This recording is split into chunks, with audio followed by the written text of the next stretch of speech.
A few of these names are Dr. John Mack, Dr. Angela Thompson, Dr. Scott Mandleker, Dr. Nick Begich, Dr. Eljo Hasselhoff, Dr. Stephen Greer, Dr. Ted Loader, Dr. James McKinney, Dr. Roger Lear, Dr. Claude Swanson.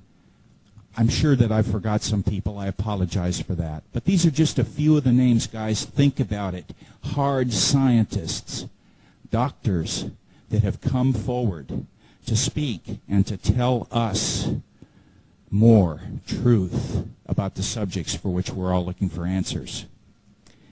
Now we welcome Dr. Norman Bergrun. Now, you only have just like a thumbnail sketch of his scientific and academic achievement in your program. Guys, it's as long as both arms and both legs. It is. And yet, think about this.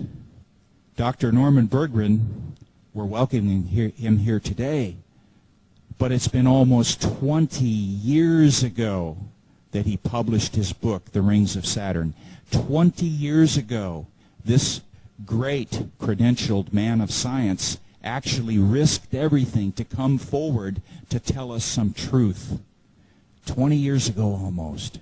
He was a pioneer, a great man. Ladies and gentlemen, please give your warmest possible welcome to Dr. Norman Bergrun.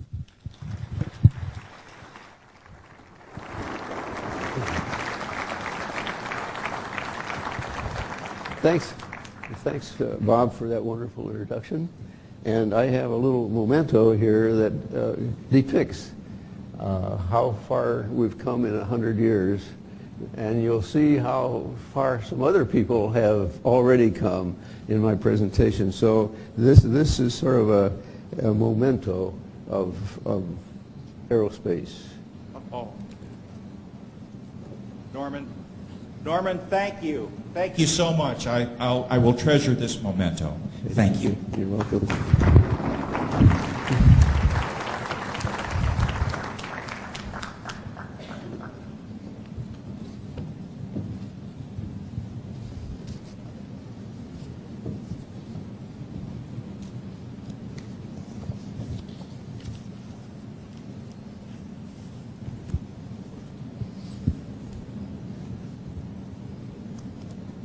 Are you ready for all of this now? Okay. I'm going to sort of brief you on what you might expect during the presentation so you have a feel of where this thing is going and so that you're not taken back completely by surprise during the presentation. Now the title of ET Intelligence, and I added a tagline that says the open secret. Well, I'm going to show you some vehicles. Now, vehicles is a generic term, and it can be applied to biotic kinds of things, or it can indeed apply to a craft. For example, you're a vehicle for something, and so that's what I mean by that term being very generic. Now I'm going to show you first a couple of vehicles that owe to my own personal sighting, and then some other instances will be cited using NASA images. And then I'm going to point out technological characteristics that of these vehicles that will be developed. They're advanced. Now this advanced technology is what gives the inference of intelligence in the high IQ range. Now, there are some events that occurred on the moon and around the moon, and these will be shown for Apollos 12, 13, and 14. And the open secret pertains to NASA images and data being open to the public. For example, Voyager and Hubble and other missions, they're available to the public on the web, but not enough images to disclose much of anything. You can't work with those images. And thereby, we've got a secret that is open. It's a secret staring you in the face, but there's no closure to it. Well, like some others that appeared before me, we're trying to get closure on that. Now, I'm supposed to have a slide thing here. Now that's my first slide that sets up a calibrate.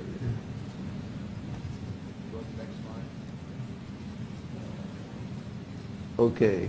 Now there's the title slide, and I've explained about the title, so we can move on.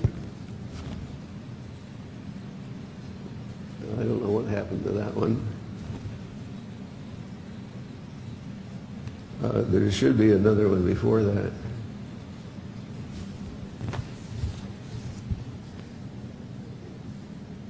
Okay. Well, I'll tell you a story about this airplane. It's an Orion P-3 airplane, and its gross weight is 127,500 pounds. It can carry 60,000 gallons of fuel, and it can carry well of a load of armament, like 10 torpedoes, depth charges of all types, and being a submarine hunter airplane, why, they've got all kinds of other equipment on board. They have redundant equipment for safety. It's an airplane that has lived through a long period of time, and even today, its upgrade model is still flying, and so that gives you an idea of an airplane that has lived a long life. Now, this airplane vanished off the California coast near Point Sur with 8 crew members aboard, and the date was May 27th, 1972. The last radio contact was over what was then known as the Salinas radio beacon, and this beacon is located on the coast and practically directly west of the town of Salinas. Now, if anyone would like to see the full content of the news clip, why see me afterwards when we're at the book table. Now, I've told you about some of the characteristics. It has 4,300 horsepower engines. And so when you add the torpedoes, the 13 depth bomb, the different sizes, 6 mines, 3 1,000 pounders and 3 2,000 pounders, you got a lot of equipment that was lost off of Point Sur. The commanding officer of the day for the squadron was actually, according to the press article, just befuddled because he could not imagine how an airplane like that could vanish, literally vanish. There was no oil trace in the search. They really scoured things, and they came up with nothing. So this airplane just really disappeared, along with the people aboard. I will tell you a little bit more about that in conjunction with some things that happened on Monterey Bay. Now, the Point Sur is located slightly south of the Monterey Bay area, and is about halfway. Now, that's a very dim slide, so you have to tune that up. There we go. You see Monterey Bay there, and get out a pointer.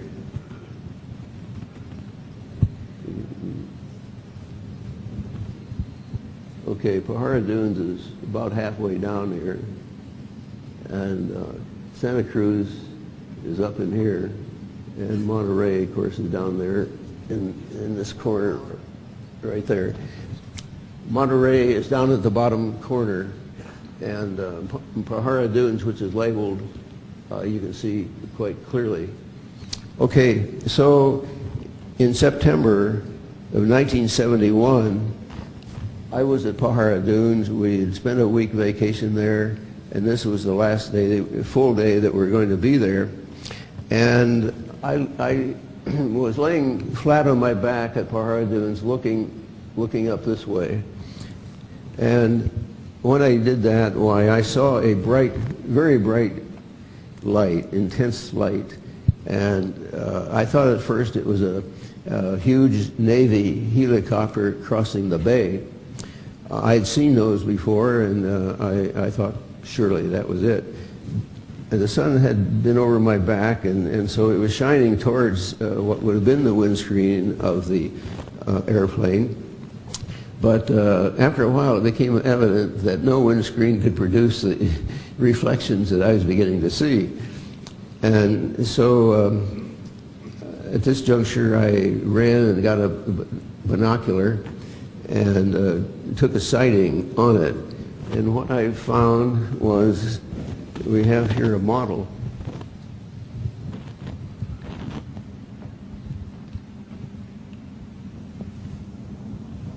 Can you see that?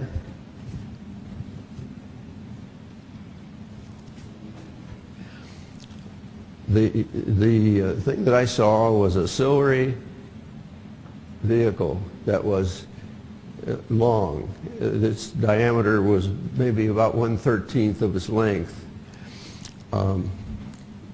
It had azure blue flames at each end, and it kept going through capabilities that it had.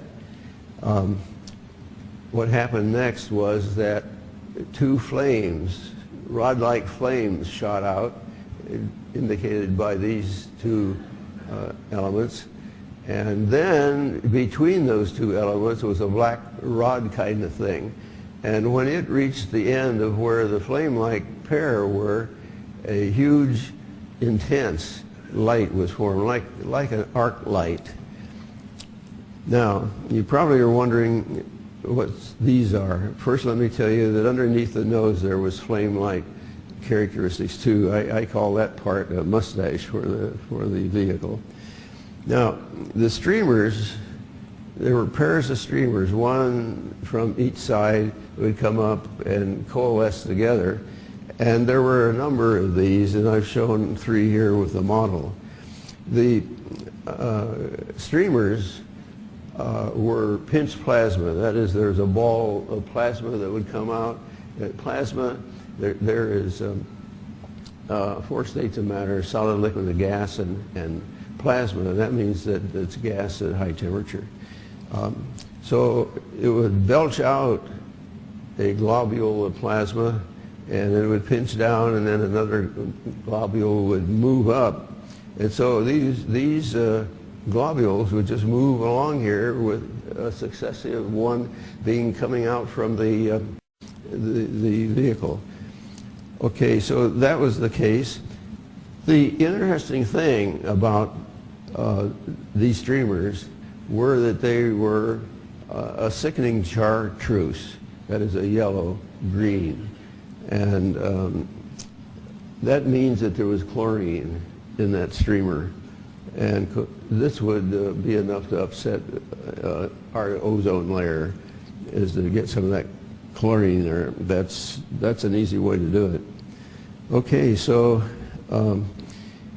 I realized as the aft end was being covered over with a cloud-like character that I best go and try to take a picture before I lost all the picture over its full length.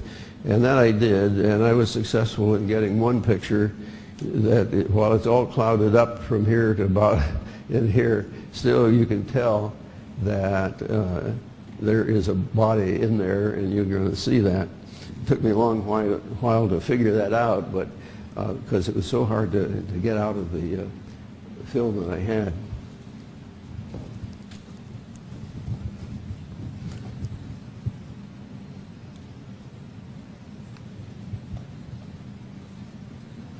Now, there is a quick pictorial of this model that I drew very soon after I got home, just to record basically how it looked.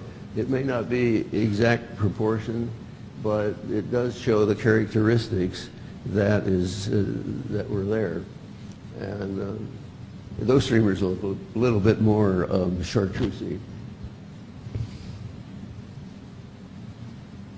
Now, this element here, I wanted to draw it to your attention because a streamer looked more like that in being pinched plasma. It's more sinusoidal and more harmonious to the eye. Now that drawing there for the body, it rests in there. If this is the nose, then as you see it, the aft end is farther behind the picture than the front end. So you can't quite see the nose completely as an ellipse, but those kinds of details are what tell you how a body is viewed with respect to your eyesight. Okay. Now here is my picture from our condo deck.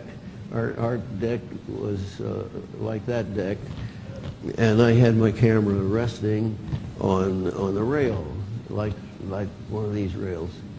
And I was shooting towards Santa Cruz, as you can see, and you can see that everything is all clouded up here.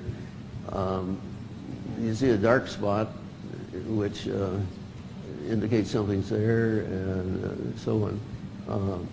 I don't know whether you can see a 1 here and a 1 down here, but that's where the body is located. And then there's a projection from the body, which is labeled 2. Now this is a blow-up, which makes it more clear that there was a body right in here. This curve says that this thing is rounded, and here is the cloud structure that's there, and the body is labeled 1 between these two 1s, and then there's a projection here. Excuse me. Yes. When you face the screen, we can't hear you because you're not speaking into the mic. Okay. Right into that mic. Okay. There is a projection from the side here, and that's labeled 2. You can see some rising elements up here for 3, and they're fairly substantial, and so you can get some indication of what's making the clouding effect. Now, there was in December, as I recall, I made a sighting from my place at a high point from Los Altos Hills. And this had been going on for some time, and I finally got off my duff and photographed this object. It had shown itself as a multicolored glimmering light, and I finally decided, hey, we've got to know more about that thing. And at the top here is a streamer, and right in here is the end, and here is some cloud-like structure, and here is the other end in here. And you can see it has some color to it, and it's not just white, but all of that twinkles. And so when you look up in the sky, if you see something that's intensely bright and it twinkles different colors, and you see some streamers popping out, like I showed you, that's not an airplane because it shoots out these streamers in all directions. And so you get more interest that way in what you're looking at and understand it. Now, I want to know where this vehicle was geometrically, and okay, they've got the picture tuned up here so that you can see that we did a sighting from Los Altos Hills, and I was down in Santa Cruz, and my wife was in Los Altos Hills, and she made a bearing fix on the thing, and at agreed time, why I made my sighting on the Santa Cruz beach. And what you see there is two lines that intersect. And they intersect about 60 miles off of the coast and about 65 statute miles away from Point Sur, which is lower down. Now, I'm going to mention the loss of the Akron, or the Macon Graf Zeppelin. And it is a Zeppelin. It's not a Graf Zeppelin, but it's from the German design, Zeppelin. I knew Colonel Walter Gaspar, who was the officer of the day at the time the Macon went down. And I remember his saying, well, it went down off of Point Sur. And I thought, well, gee, that's interesting. And so during the preparation for this talk, I searched around, and I found, lo and behold, the coordinates of where it went down. And as a matter of fact, having those coordinates, the historical department of the Lakehurst Naval Station wrote me and asked me, what coordinates did you find out? Because they would like to record that. So, yeah, it was a little work to do that, but it was a lot of fun. Now, if that could be lightened up so people could see it better, but that is the Macon ship, and it went down off of Point Sur, and its coordinates are just a degree away in terms of latitude, and only a few minutes away in terms of let's see, 1 degree away in terms of longitude, and just minutes away in terms of latitude. And this thing carried 83 people, lots of gear. It's capable of carrying airplanes. It's a warship, and it went down in practically the location where we made our sighting. Now, the Orion airplane went down in the same area. So here we have a couple of warships that have gone down off of Point Sur. And I think the characteristic, the fact that there were capabilities, this thing could carry 4 airplanes, it begins to tell us something about what we can expect in terms of attitude from our extraterrestrial friends that obviously are out there. So, well, that's my own opinion. Maybe you won't disagree with me.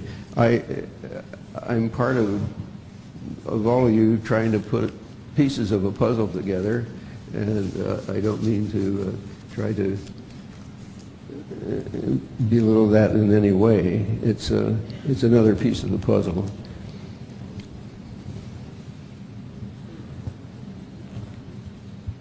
Okay, now we're going to move on to talking about Saturn, and if that could be brightened up, it's going the wrong way. The thing about this chart is that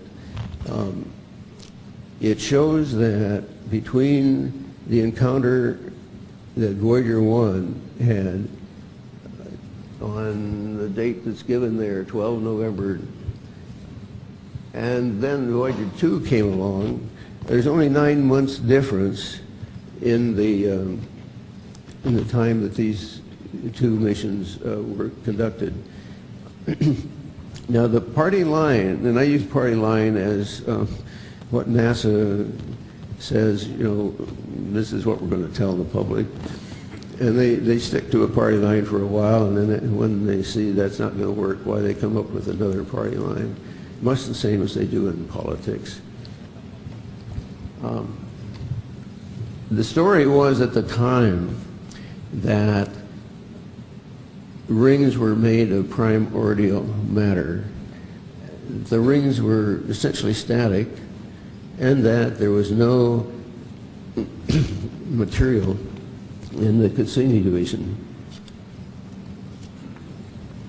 Well, when I took notes of Voyager 1 encounter live on TV, and I had about a stack 1/4 inch thick of notes, and then Voyager 2 came along, lo and behold, there was stuff in the Cassini division, and that was sort of a no-go. That was not expected.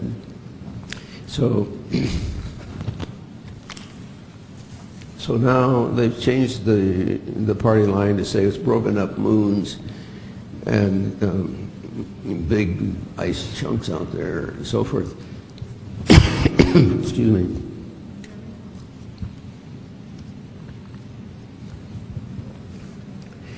Now, going on, I want to familiarize you with the names of the rings. Way out of the tip there is an A ring, an F ring, and you move in, that's a real tiny, insignificant ring. Then you move into the A ring, and then the A ring has a division in it called the Enki division. So, and that Enki division moves like from 25% away from the outer edge to about 25% away from the inner edge. So that Enki division can move around. Now, going on towards the B ring, before you get to the B ring, you find the Cassini division. And there is pictured with some material in it. Then there is the entire B ring, and right beside it the C ring, and beside that the D ring. By and large, we'll be dealing only with the A ring. There's the front cover of my book. The orange spot that you see there will come for discussion a little later on. But this is a spot of energy that's adjacent to the left side of the A ring. Okay, now that slide is intentionally dark because that's the way it was made in the first place. It's a little too dark here, though. Yeah, there we go. Now, in looking at this dark slide, what I noticed was that I could follow the ring around on the top side, but down at the bottom, I was unable to do it. You see the rings are labeled here. Now, there's a luminous source here, and that's the luminous source I pointed out that's on the front cover of the book. It's on the left side. Excuse me. Now, I've labeled 1 and 2 here, and we'll discuss these things in order. And you'll find that down here it was impossible to find the ring because it was not there. This is a depiction of the situation, and this is sort of a picture of size. The various rings are labeled on the left, and you see that 10 Earth diameters approximately, or the diameter of Saturn, and that the width of the total width of the ring system on one side is like 6 Earth diameters long. So that makes a total width of the system 22 Earth diameters, and that's a well of a large distance.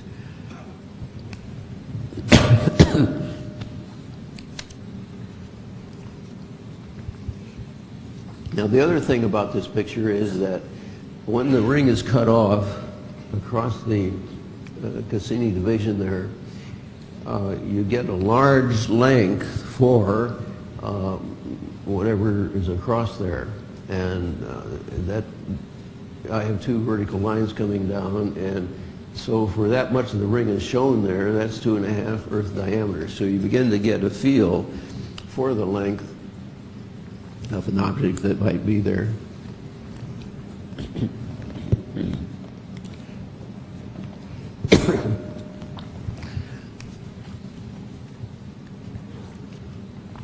Now, there we go.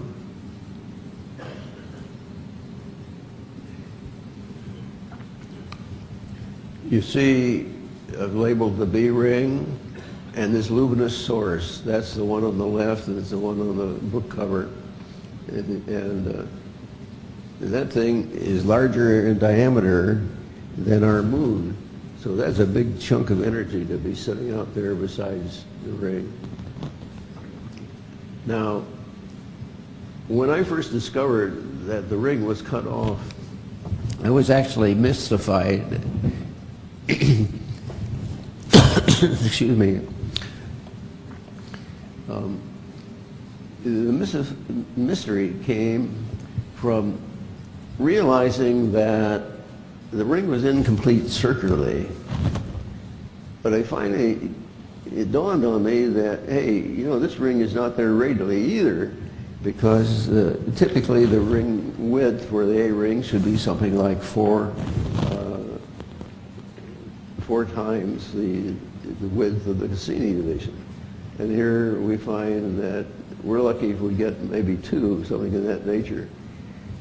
Well, that helped a lot, because now you know all of the A ring is not there, in addition to the ring not being completely circular. And so you know that something is going on.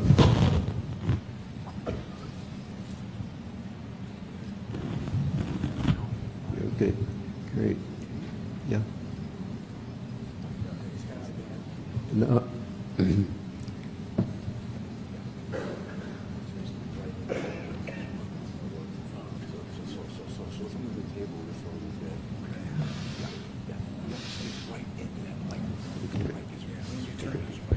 Okay, all right.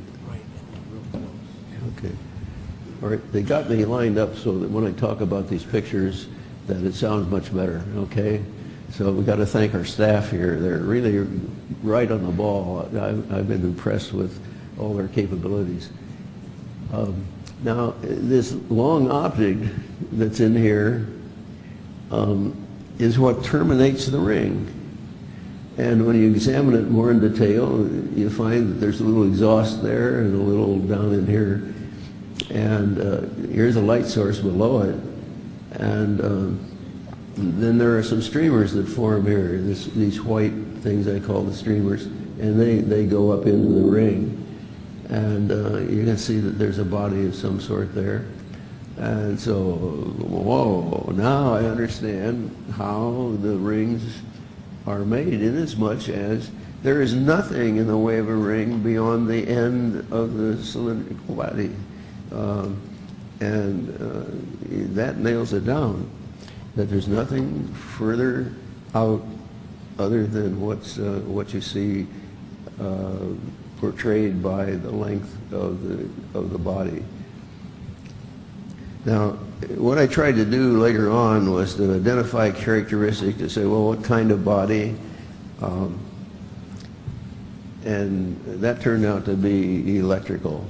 And so now you have a heads-up view of how that's going. Now, this slide I have presented because there has been a gent that has made up a story about this figure here, which I just showed you, that he did not believe that what I had was the right picture, but he submitted that this one was correct. Well, I've put some numbers up here. The first one here is one that says there's a light below the nose. You see, there's no light below this nose, and that wipes him out right there. Here is texture of the A-ring. The texture of that looks different than this. And so he's off base on that. They don't look right in the rings. And for this one, there's a little streamer up in here. It's very hard to see in this image. But this one has a big, broad image coming here. And you can see some of these pinch plasma things going up there. So in addition, this one has some blue appearance down here. The other one does not. So the fellow was really off base. And the reason he got off base was that he did not understand that there's several levels of data processing. He had the 0 level of data processing. He had raw information. That raw information is corrected to level 1, and then there's level 2 that has only pictures that are designed for land, where you take a look at a picture and adjust it so it lines up with longitudinal lines and that kind of thing. So he mistook himself with regard to the characteristic of the images.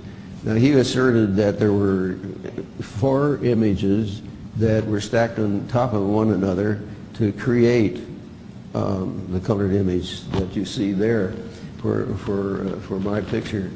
Well, it turns out that when you get the process data, why there are extensions on the rings that if you lined them up for color purposes, these things would stick out and you would know it. And that's the other thing that I pointed out. And so his case fails miserably. And so I present this here because he's been all over the net with it, but he's just a book salesman, and he really doesn't have the talent to know what he's doing.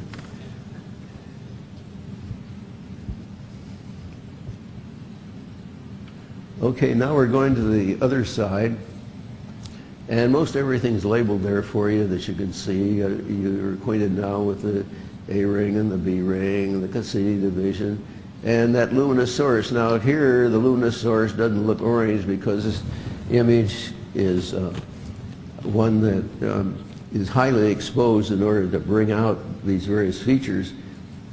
But you can see a little bit of exhaust there for the longitudinal object, and you can see body emissions that go up into the ring. And the thing I wanted to talk to you about was that there is a toroid on a curved arm that goes up from down in here.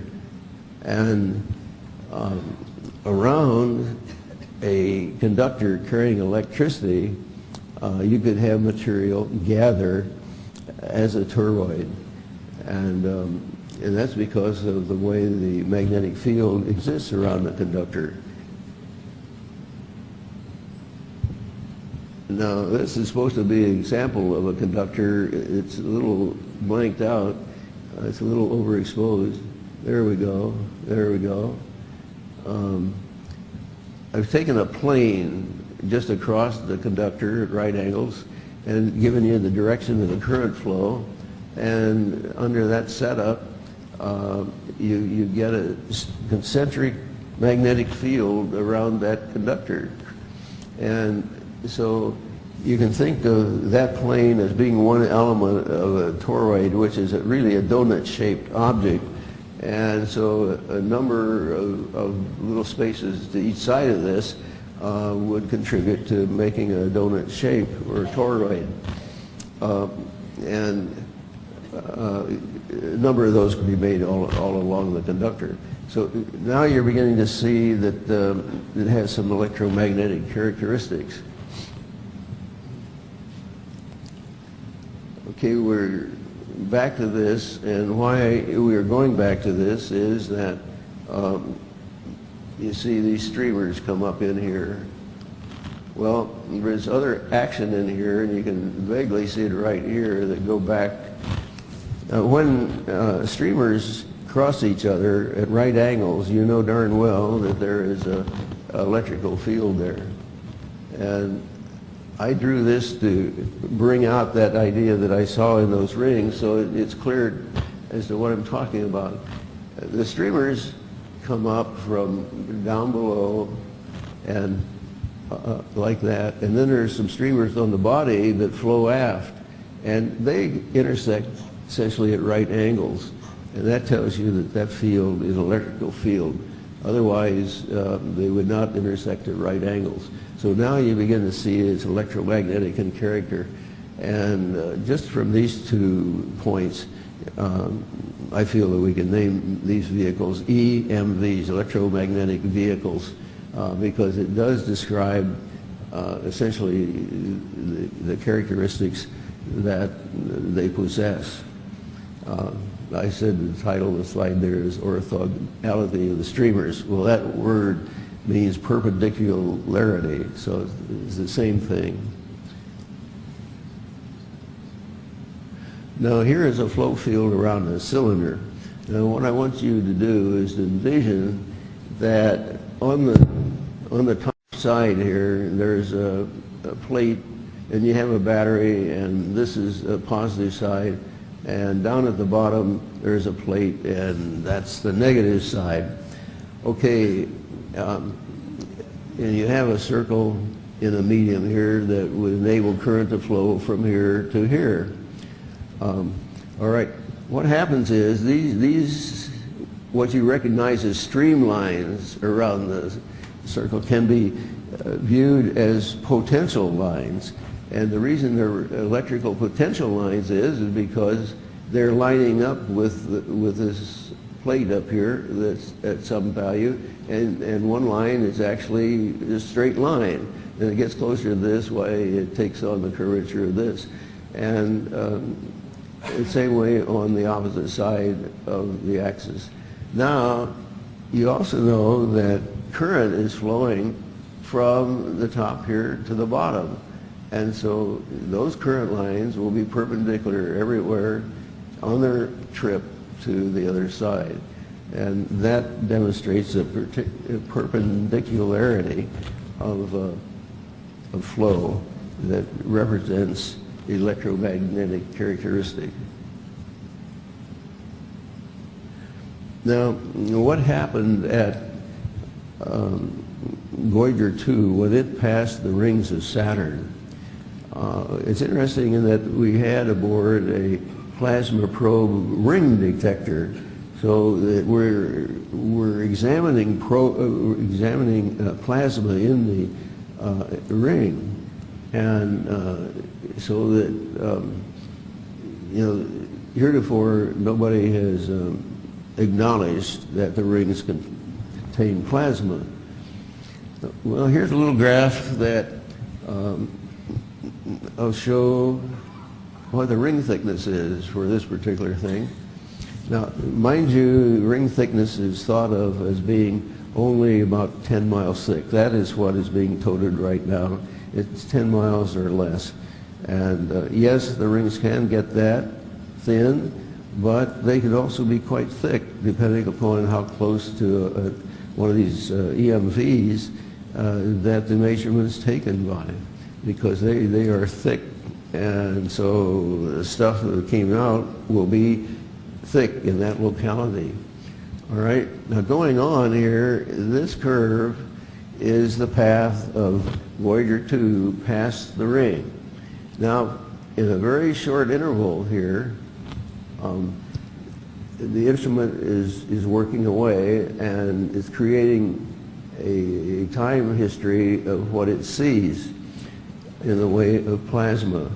Now, the instrument works with different frequencies, so it can sense plasma in different frequencies.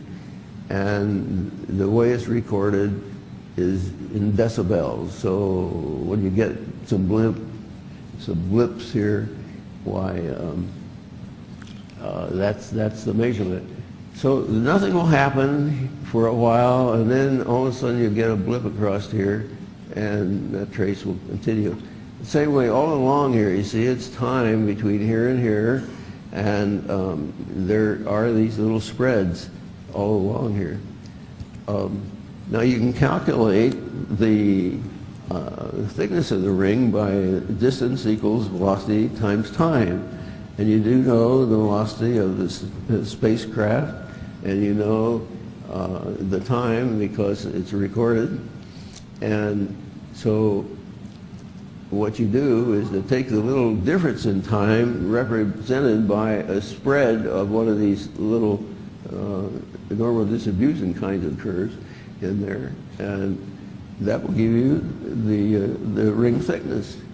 Now you notice that on the left side, the length of those rises is greater than on the top side. Here it looks like very little. So this means that you're going to get a spread in the numbers that you assert are the thickness of the ring, and indeed you do. I got 435 to over 600 miles for that. Okay, that is a large distance, and this is the only sample that I know of that says that you can have really thick rings, and the reason is that there's an object in there, and this time they measured one fairly close to the object and got a fairly large number for thickness. Now, if it had been measured at another point, say well aft of a body that was in there, they wouldn't have seen a thick ring at all. It would have been like a contrail from an airplane. It would have faded off, and they would have got a much less value for the ring thickness. So when you talk to people about ring thickness, you can say, well, it can vary all over the place.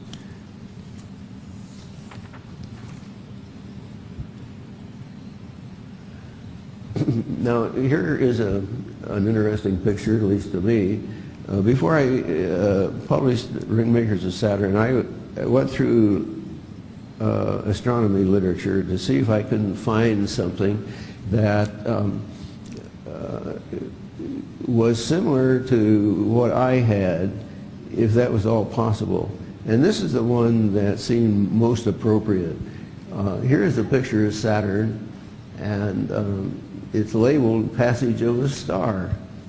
There were two astronomers, Knight and Ainslie, in Great Britain, and they were both astronomers but working at different laboratories.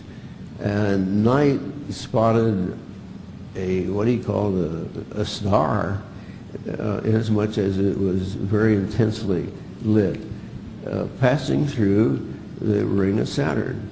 And you see that the path it's on is also the same path where we found the clipped ring for Saturn in what I've showed you before. So this is why it struck me as being a very applicable kind of thing. And Knight followed that along into the Cassini division, and that's about where Ainslie picked it up, because it was such a clear spot to be in. He could see it, and both gents, when they got together afterwards, composed the composite picture there. You see that it was on the straight line course going through the Cassini division and out. Now, Knight said that, gee, this thing really ate its way right through the ring with no problem. And he was really amazed. And as a matter of fact, this is one of the famous, you might say, accomplishments of the time. It was felt that it was proven by this that there was nothing in the A-ring. Well, that may have been true once, but that's no longer true, as you know, because we see stuff in the Cassini division.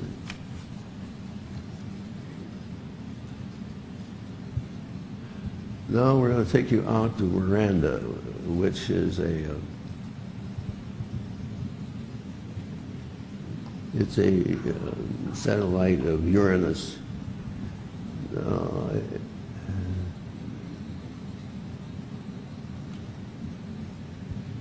You lost me on this one. Doesn't look like. It needs to be lightened up a little bit.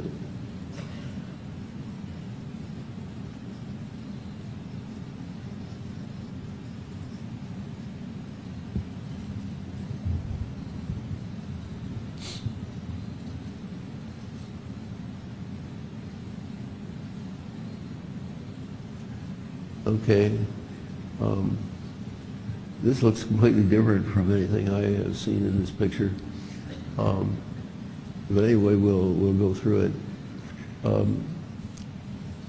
My original thought was that this object right here was a part of a continuous object that goes through here. Actually, what it looks like, the object is here and goes way down through here. So I have to change my mind about the way this picture looks. But nevertheless, this looks like a short EMV right through here.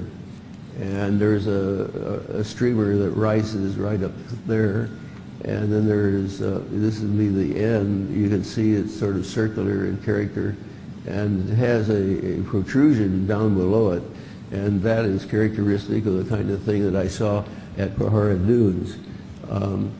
And then there is projection material out here, and that too is characteristic of one of these EMVs.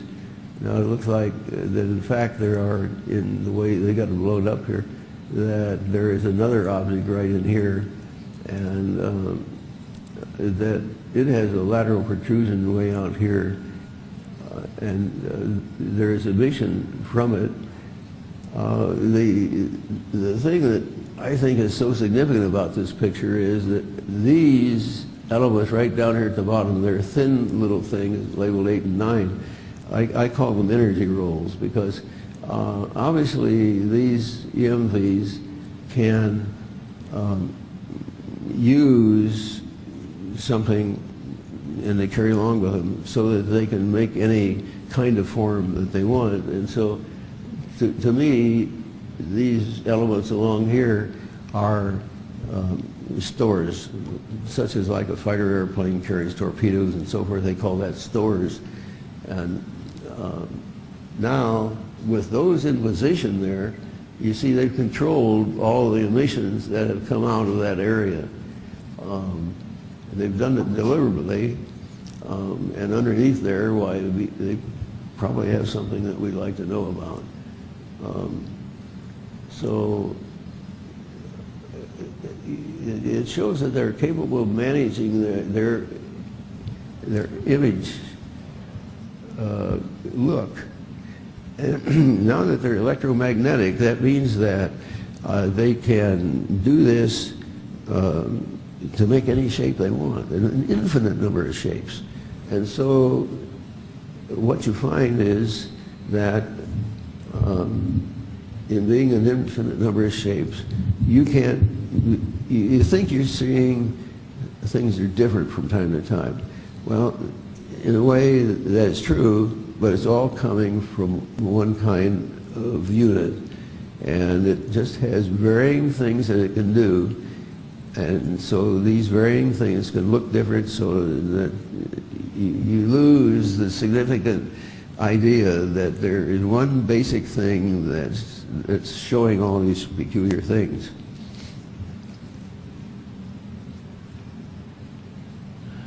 Now, how are ringmakers as UFOs? Well, the answer to that question is they make darn good UFOs. At the top of the picture to the left, now first let me say the little black bar wherever it appears is just a simple representation of an EMV. Now, on the top to the left, why it shows a hump on the top and the bottom. To the right of that, why that hump and what's around there, it could make it look like a hat. And the central picture would be a cross-section of that, and it would look that way. Now, they can have emissions that are not circular. They can shape them so it looks like that. But they also can make any number of different appearances, so it could be square for that matter. Now you go down to the lower left corner and you see an L-shaped object. You have an EMV projecting only to the right, and so you get an L shape. And as a matter of fact, I've seen an account of an L shape, and that's how you do it. You could have the projection on the other side, so it looks different. Okay, and so on the right lower hand corner, you have a lenticular cloud-like formation, and you have the EMV in it. That's a typical kind of thing that they can pull. And you see a lenticular cloud, and quite possibly there's an EMV in there. So you can see that they have qualities that make them candidates for making UFOs. But we've got to get into the mode of IFOs, where we identify things And this begins to bring things to closure and understanding. So the EMV is a long cylindrical object now. It's electromagnetic in character, and we should be referring to that as an IFO. Now they have stuff that they give off, and we should begin now to label the stuff they give off. And we only know if we can find the EMV at the time and begin to piece all this stuff together. It'd be a fascinating thing to find all the capabilities. Here is a cover that of a report that was put out by the UNESCO under the auspices of the National da Vinci in Rome. The reason why I show that is that I was at Rome where they put on a congress and they wanted to have something on the nature of impact of science on culture, and that's the charter of UNESCO. So I chose the idea that weather was a common thing, and I had already decided that our weather could be messed up with the presence of these things because of these plasma streamers and so forth. And I showed the pictures essentially that I've showed you and said, well, now weather is not going to be what it used to be. And that certainly has been the case. This was 1987, and I'm very proud that what I said there has come true. So there's a lot of truth in this, in as much as I've seen this happen over a period of quite a few years now. And so I want to tie those things together. Now, I've been warned about bringing up global warming debate heats up and record price. Well, the thought here is that this is the way things are going to go with EMVs being present. I'm not trying to step on anybody's toes here with regard to environment or anything like that, but all I'm trying to say in putting the pieces of this puzzle together, we have a new variable that's not being considered. And the variable is these EMVs. And they have prodigious energy, as I showed you from that one luminous source that's larger than the diameter of our moon. And so it could also cause the ice to melt and so forth. So that's the only kind of thing that I wanted to get across on that. Now we're going to go to Apollo 12, and Pete Conrad was the chief domo in that flight, and Gordon stuck with the orbiting spacecraft, and Lee went along with Gordon. Okay, this is supposed to be Pete. No, it's supposed to be Bean out there on what I've labeled item 1. And the item 2 is a solar wind collector that is supposed to be there. The solar wind collector has a little flag-like kind of thing that you don't see in this view, but so that the cosmic particles can hit it. Okay, so this is advertised on the net by Eric Jones, who is the author of the article. Well, there's Bean out there, and he looks like he's taking a picture of us. That little white spot looks like a camera to him, and it does look like an astronaut. It looks like there's legs here, and but let's go take a closer look at that. Well, he's moved here in the same kind of thing. It looks like he's turned around, and maybe he's going to shoot a picture over to the left. Now, we'll take a picture of, there, that's the first one. You see, it's not an astronaut at all. It's some sort of a body.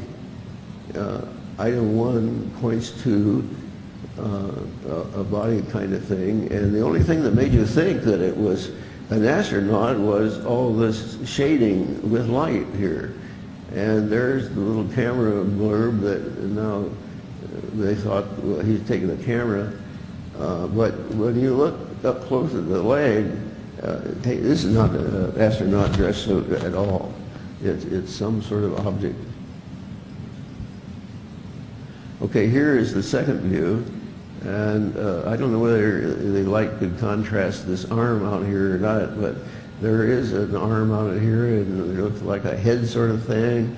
And it's only this lighting effect that makes you believe from a distance that there is an astronaut out there. But that is not an astronaut. That is not being. No way.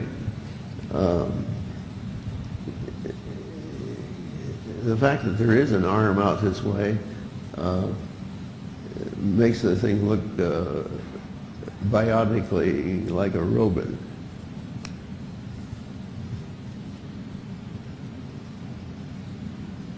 I don't know what. Okay. Now, this is supposed to be Pete Conrad.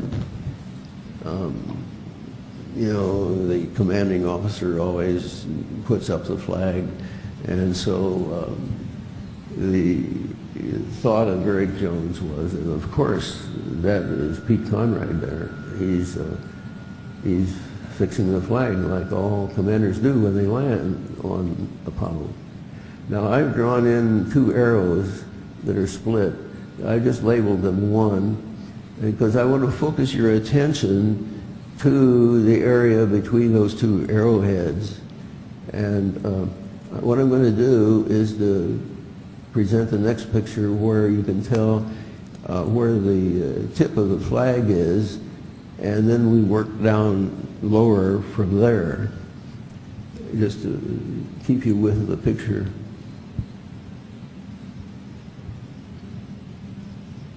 No, that is not what. That's not the right picture.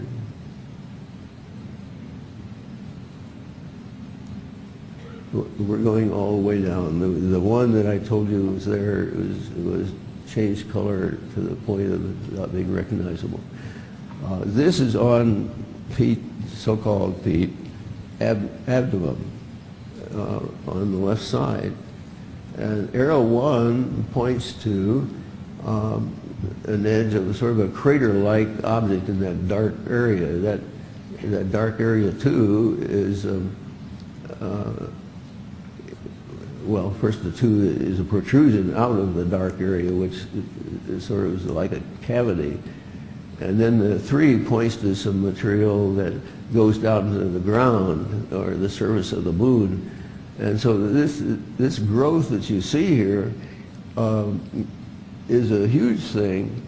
It goes to the moon. You can see how it goes up north up here. If that's Pete, he didn't live. But we know that he came back. And so again, we have a situation where we thought we saw an astronaut, but it was not an astronaut. It was something else.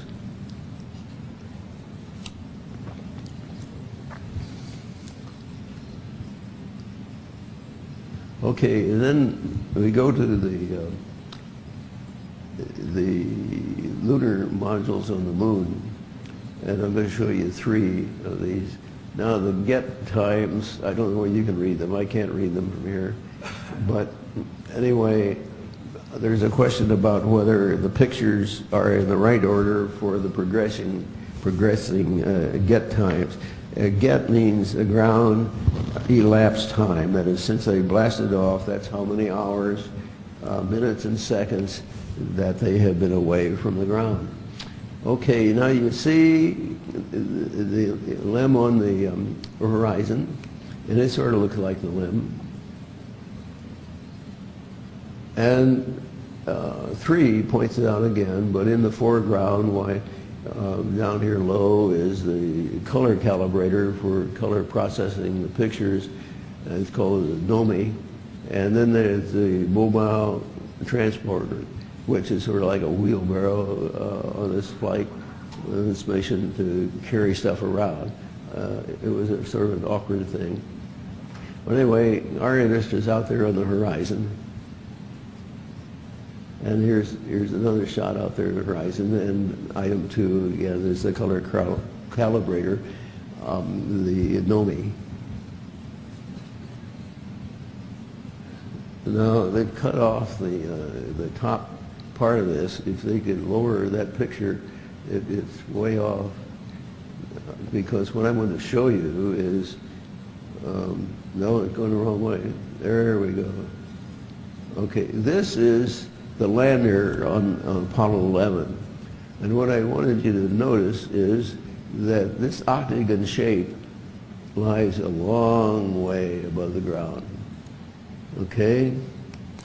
And then we're going to compare that visual memory with this. Now, this is the first picture I showed you out there in the horizon for the LEM. We do see an octagon shape here, so that should be that shape that I showed you on Apollo 11. But there's some other growth around here, there's growth under here, and here's something out here that is strange, is oddball formation. But that does purport to be the LEM. Okay, matters get worse here. Now this one, I think, should be the last one to correspond to the last get time. But this one is fully developed. And you see now, this octagon shape touches the ground. It's not high up like the octagon shape for Apollo 11. And they even have some sort of a crossbar that's black that is connecting this with that. And you can see it has a strange development of stuff that's sticking out here. It has more of a structure of a little tree, you might say.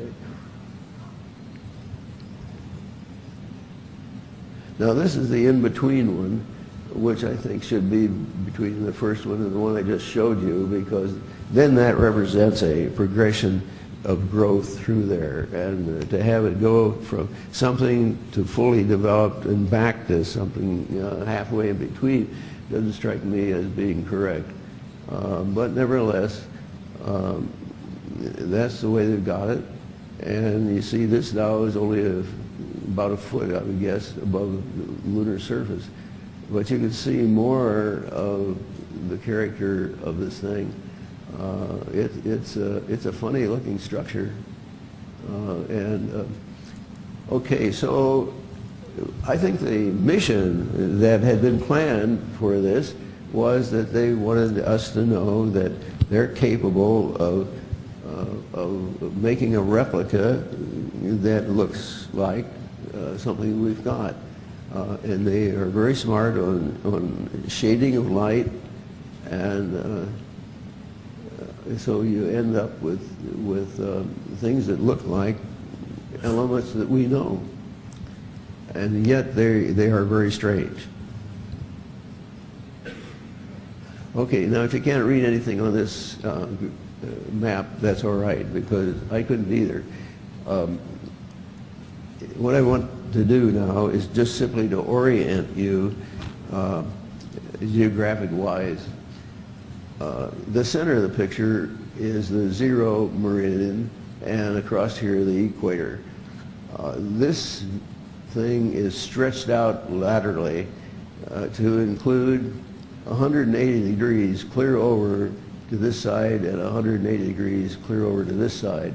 So it packs everything in about Mars there. And now the Helenius Basin,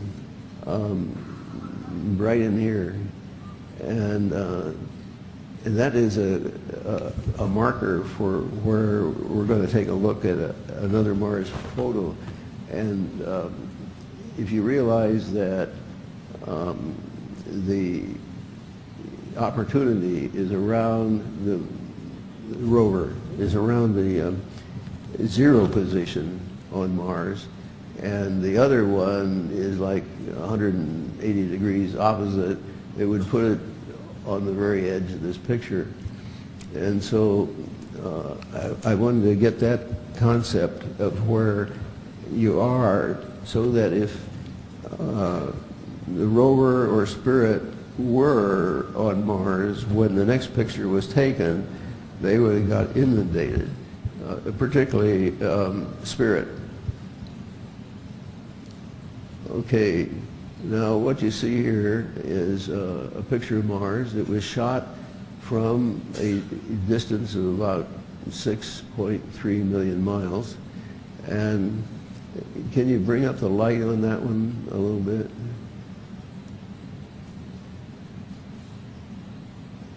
Yeah. Okay, so this is the North Pole, and the South Pole was down here somewhere. But you see, there's strange growth through here, and you begin to wonder just what that is. And so going on,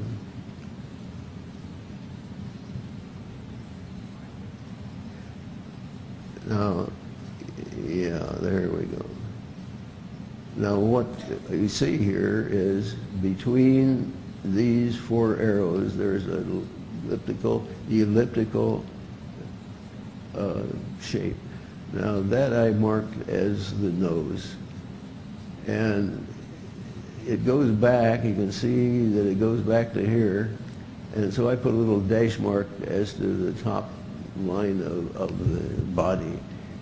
Now here's a rising streamer, and here's a lateral projection. And so what we got there, on the basis of what we know are characteristics of an EMV, we got an EMV right in that area. And all kinds of things. Once it's there, you get all kinds of things that happen. You know, you got this thing going up, and then it can give emissions, and anything down this way, it can give emissions, and so forth. And you can see that there's a lot of structure impacting here. And it looks like even that not all of Mars is there. Okay, so in lining up with respect to this picture, NASA says this is Hellas Basin, which is what I just showed you on that other map where it was located. And so now you're looking over to the right from Hellas Basin, and 180 degrees away would put you up in here, and that would be about where Spirit would be. And were Spirit there under these circumstances, it certainly would not have lasted very long. And so it's not too surprising to find that our rovers are in trouble. Now here's a photograph of the moon taken during the Apollo 13 mission. How do you like that? What is going on here is that there's an object up in here, and it's putting out some, well, this is sort of like a laser light streamer. And this is a big member that if you look closely up in here, you can see that it's connected to a body. And it goes down into here and puts out something you can see right in here that's pretty husky. And now what I found out in working this up, that when you have something like this adjacent to the moon, it is definitely affected. And there's a crossbar down here that's light. This thing comes, the projection from up top side comes down into here, and then there's an offshoot from there.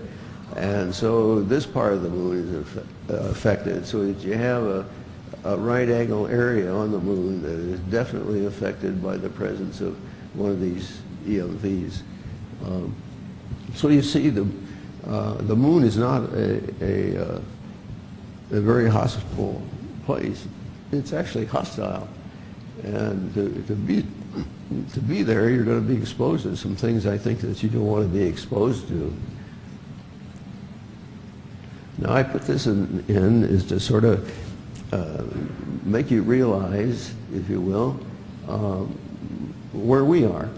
Over to the left is a Wright Flyer, and over to the right is a jet airplane, a symbolic airplane. These are kites, and I flew the kites, and I challenged myself to get them both up there side by side, and that's what happened here. And so we all know what the Wright Flyer looked like and its capabilities, and we know what a jet fighter can do, but we got something that is way, way beyond the jet fighter capability. Okay, now we're going to go into the concept of civilizations. There is a gent in the Soviet Union, and he's now in Russia, of course, and I believe it's the same one in his paper I read when I was doing the foreign technology work. His name is Kardashev, Nikolai Kardashev. He proposed, what I saw in the paper, he originally proposed that societal IQ is proportional to the amount of energy that you can successfully manage. In other words, if you could manage nuclear power successfully, and you had been not doing that, you stepped up to that, why your IQ just went up. And since that time, why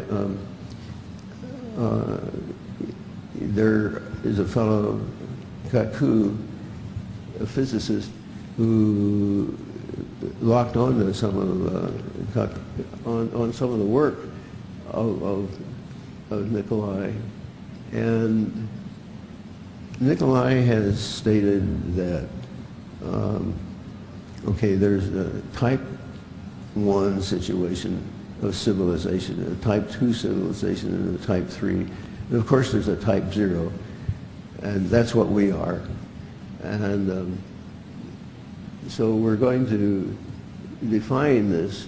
Now, a type 1 situation is where a society can manage all the resources on Earth. And here's a picture of Earth, and you have storms and weather. You're supposed to manage all of that to be entitled to be called a class or a type 1 society. Now, if you're a type 2 society, then you've got to be able to show that you can manage all the resources of the sun. How do you like that? Now that projection up at the top shows that it's a huge thing. I think I calculated like 80 diameters, something like that, Earth diameters. And it even looks like, in the way they've got it presented here, that there's a big object in here. So it'll be interesting that to find that we have the sun made up of something else other than just a nuclear fusion pod. And that's my belief, and it's good that they've done this. It looks also like this might be an EMV in here.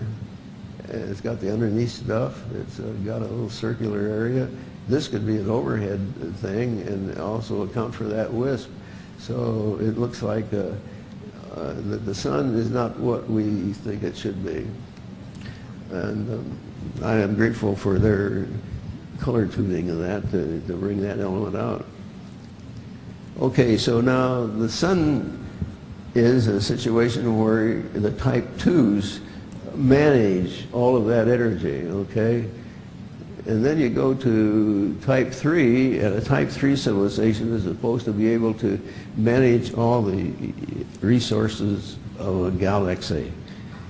And, you know, that's quite a jump. It's quite a step forward, but that's the way Nikolai Kardashev has defined this. And when you consider that the distance across a galaxy, then that's our galaxy, the Milky Way, 100,000 light years. Hey, that's a big area to travel in. How would you like to be managing something that was 100,000 years across? Its thickness is like 10,000 light years, and the thick part is like 30,000 light years. Okay, going on. Okay, here is my graph of what I call the physicist's playground. Now, down at the bottom here,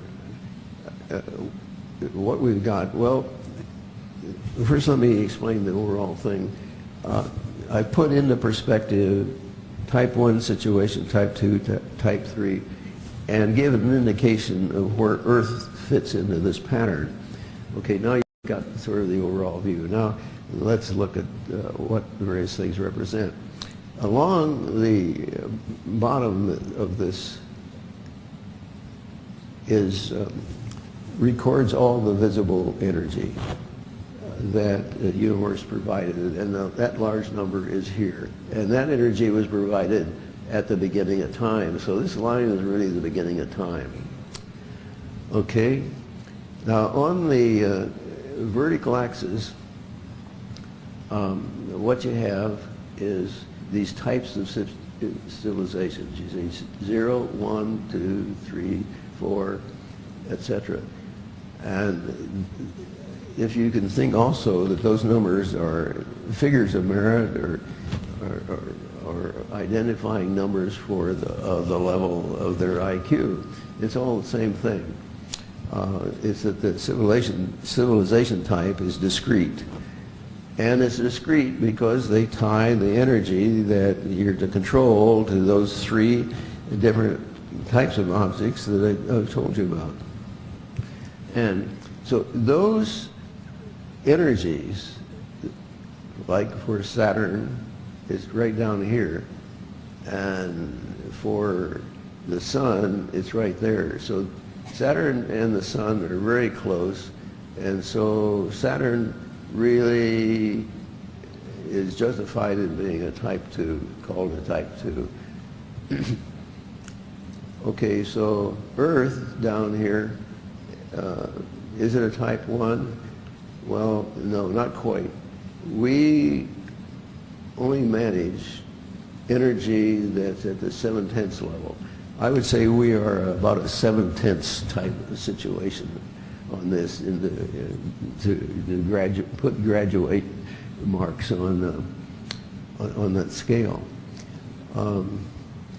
Okay, so you go off the Milky Way, and sure enough, the energy of that falls right there. So in checking the energy for these 3 points, they fell in a straight line in a plot like this. And that made me feel very happy, because when you have 3 points in a straight line, it makes it easy to extrapolate. And so I extrapolated primarily upward there. And the dashed line is the extrapolation, and it ends up on the beginning of timeline at about 6.5. So if you're to manage all the energy in the universe, you'd have to be a civilization of about 6.5 caliber. Now a question arose as to where God is in this picture. And the question arises, does he have infinite intelligence, or is it something less than infinity? Okay, so the curve is broken up here, and at the top there's infinity. I consider this top corner where the horizontal line that comes across and the beginning of time when intersect, that little intersection, I call that God's corner. Because it's infinite, he knows everything, and created the universe, which is essentially what that means. Time goes from right to left, and so over in here the time would be about something in the neighborhood of 15 billion years. And so you can see that it takes quite a bit of time for these things to happen. Just the vertical separation between Earth and where we are now in terms of of producing energy, that represents quite a span of years. And so it also gives you some idea that you know, we're not going to get very far very fast unless we really wanted to do it. So now I want to try to give you a little flavor of physicists' thinking. And I got intrigued with Kaku's presentation. Now, it turns out that the starting point for Einstein's work was really the Pythagoras theory. And probably most of you know what that is, namely, if you have a right triangle up here, you take the side here and make a square out of it. You call that area of that square based on that one side, plus the area based on the other side, is equal to the hypotenuse, the long side of a triangle, the total area. So these two areas here of the opposite side equals the area of the hypotenuse. Okay, so you can just say that h squared then is equal to y squared and x squared plus. Okay, now the big point of that is only that it's two dimensions there. X and y are just two dimensions. And it's a planar kind of approach. Okay, so now how do you bring this up into 10 dimensions? And we'll show you how it's being done. Okay, here is a three-dimensional case. And so you do the same thing. You get x, y, and z for the difference. And you add those all together, and you get the length of that long line extending from one corner to the furthest opposite corner. And so that's the relationship that is there. Now, if you want to go to 4 dimensions like Einstein did, well, you just simply throw in another term. And in this case, it was t squared. And so now he has 4 dimensions. He doesn't know whether physically or not it means anything, but he's got 4 dimensions. And so since he doesn't know what to call the resultant, he just calls it space-time, because you don't know what that resultant is all about. Now, if you want to go to 10 dimensions, I tried to make up a quick way to do that, but what it means is you have 10 terms, and each of them are squared terms, and you can substitute all other kinds of equations in each of the 10 terms, but you set it up so it's 10-dimensional, and that's what the physicists believe that they're doing now. I'd like to hark back to say that for the Type 2 civilization, Bob Dean tweaked me on that kind of situation, and I agree on his statement that there is in existence a Type 2 civilization. Maybe it's even a Type 3, according to what we saw there with the sun. So there is very great high intelligence kicking around in the universe. Now, it's a question of whether the physicists can come up with a theory of everything. Now, mind you, what has happened here is everything is based on the Pythagoras theorem. And the math guys like it because they get a plus and minus out of every square. So when you take the square root, it's either plus or minus. And so if you have energy, it can be either plus or minus. And so it makes a neat thing, but mind you, it's just geometry. Nothing more, just geometry. Okay, here are the things that the physicists are trying to do to plug their 10-dimensional theory. It's hard for me to read it. I don't know. Can you all see it? Yes. Okay. Yeah, space-time is the first one, and that's Einstein. So Einstein blocked himself out 4 right at the beginning. Now, the rest of them are what the physicists want to include to make up the 10. And you go down those and you come to quantum theory. That has given the physicists a lot of trouble because that essentially says that their systems are going to be digitized. The string theory, they believe they need something else to explain how things get started, and they're hoping that some sort of string will show up in the cosmos. Well, we got an EMV that is capable of making strings, so they have no problem that way. And it's a question of whether they think it's appropriate to incorporate it. But right now, there's no realization as to why an EMV type of thing should be recognized. And the data are there. It's an open secret, but I guess the question of, well, I know it, but don't bother me with facts. Now, this thing is a little too high, but these are acknowledgments, and it's hard for me to read it. You have 2 minutes. Okay. All right, you can go through those and you see it. And all right, there are 3 women that are omitted from this, and I want to give them credit. One is my wife, who has spent a lot of lonesome hours while I've been trying to put a lot of this stuff together. Another is Judy Donnelly in Washington, D.C., who was my first president of the California Civil Engineers Society. And this was an education foundation, and she became president of the Education Foundation. And the third is Casey Dawkins, Marilyn Casey Dawkins, who has had a touch of her in most everything that I've presented. Okay, take-home thoughts. I hope you can read that. And we're running out of time. Okay, a closing thought by Stephen Hawking. He's claiming here that the ultimate would be if we can figure out something for everything, theory for everything, and then we'd know the mind of God.